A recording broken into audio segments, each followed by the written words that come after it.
An MMO canceled after 7 years of development, plenty of new game content to keep you busy this fall, and a free trial for you to check out. Hey guys, I'm Gillyweed with MMO Play, and I'm bringing you all that and more this week on MMO News.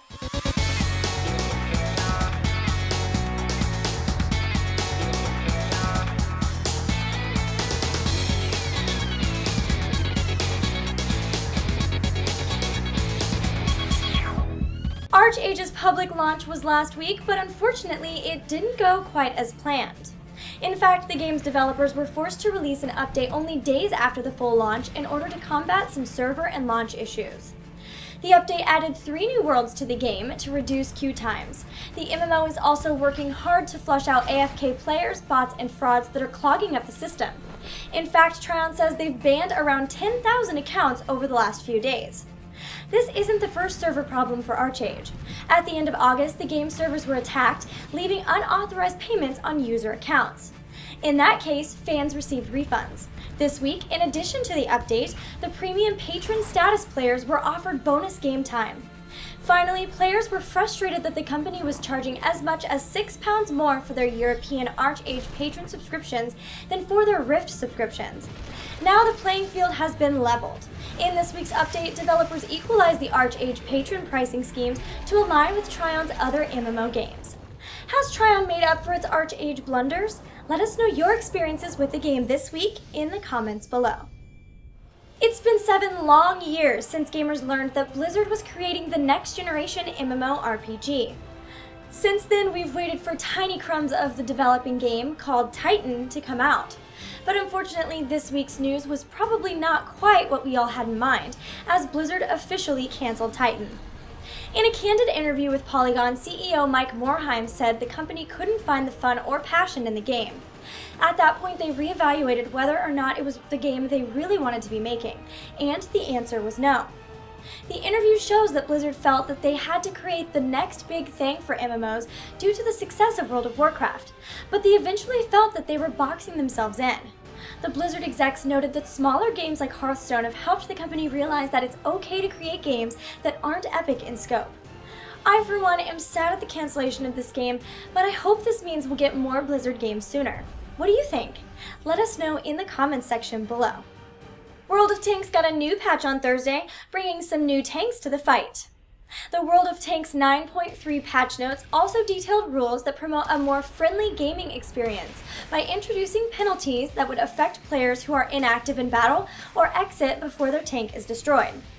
The first major update to Strongholds also introduces new functionality for Legionnaires, which gives players the opportunity to participate in Stronghold skirmishes without joining a clan. The patch also adds the War Department, which allows clan members to easily relay distinctive special instructions to the rest of their clan. But let's not leave out the game's Xbox 360 counterpart. World of Tanks Update 1.5, also known as the Royal Artillery Update, comes jam-packed with new gear, a battalion of new tanks, 3 new maps, and new challenges for gamers to wade through. Oh, and there are some new Xbox achievements for you to hunt down too. Finally, 4 maps have been removed in this update. This removal marks the start of a rotation scheme that Wargaming plans to continuously improve. The largest Infinite Crisis update yet dropped on Wednesday and introduced 2 new champions, Nightmare Robin and Atomic Joker. Nightmare Robin is a vengeful hero obsessed with purging the world of vampirism. His zealous drive comes from discovering that his mother Talia manipulated him into turning beloved mentor Bruce Wayne into a ravening vampire. That was when he learned about the insidious purpose of his existence. He has since dedicated his life to stop the spread of vampirism. Meanwhile, Atomic Joker is a post-apocalyptic villain. Having survived a nuclear war with only his head in a preservation vessel intact, Joker slowly but surely convinced the survivors to follow his schemes. Atomic Joker then twisted their will so that after some time, he requested that his head be attached to a worthy subject. Many competed for the honor of hosting his bodiless head. On top of these 2 new champions, the massive update to the game also puts up a new tutorial mode. Now players will be coached by famed DC heroes and can unlock 6 free champions. Finally, the update introduces completely remastered maps and other significant improvements in game performance. can expect to face their nightmares in October as horrors begin to spill out from the Nightmare Plane to wreak havoc. Tryon Worlds has announced that the game's Nightmare Rifts will change the landscape of the MMO as part of the Nightmare Tide expansion, which will begin on October 8th. The upcoming influx of Rift Nightmare Rifts is described as endless torment, endless rewards by the game. Players will find themselves facing Tier 1 Nightmare Rifts opening up across the game's world, but there can be no end in sight from successive incoming waves. As long as players clear the timed stages, new waves of horrors will continue to appear.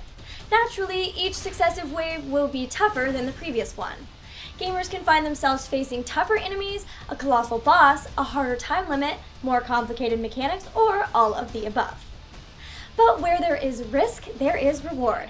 Players can rake in new loot, achievements, chest drops, and access to higher tier Nightmare Rifts. If players are strong enough to fight their way to the 3rd, 4th, and 5th tiers, they can score some really sweet swag. These tiers can yield Nightmare Caches, endgame essences, boss loot, and Gar faction notoriety. The Rift Nightmare Tide expansion launches on October 8th. Are you ready to face your nightmares? Okay guys, it's time for the 5 in 1. Here are 5 news stories from this week, each in just one sentence. Perfect World Entertainment has confirmed that Neverwinter, Rise of Tiamat will be the 5th module for the game and will include a Paragon path for the Scourge Warlock class. In its latest update, RuneScape has opened the Lost City of the Elves, where players will finally be able to experience the conclusion to a decade-long quest chain. Blizzard has started the final phase of the Heroes of the Storm Technical Alpha, which will see a progress wipe of levels and purchases, as well as changes to sync the game with players' Battle.net accounts. Decepticons and Autobots had their ranks bolstered this week with the arrival of Pandemic and Outsider to the Transformers Universe beta. And finally, if you've been holding out from playing Guild Wars 2 for some reason, now's your time, because ArenaNet is offering a free trial of the game until October 2nd. Well guys, that's all the time we have for today. Don't forget to like, follow, and subscribe for all the latest info, contests, and more. I'm Gillyweed, and I'll see you next week, but until then, I'll see you in game.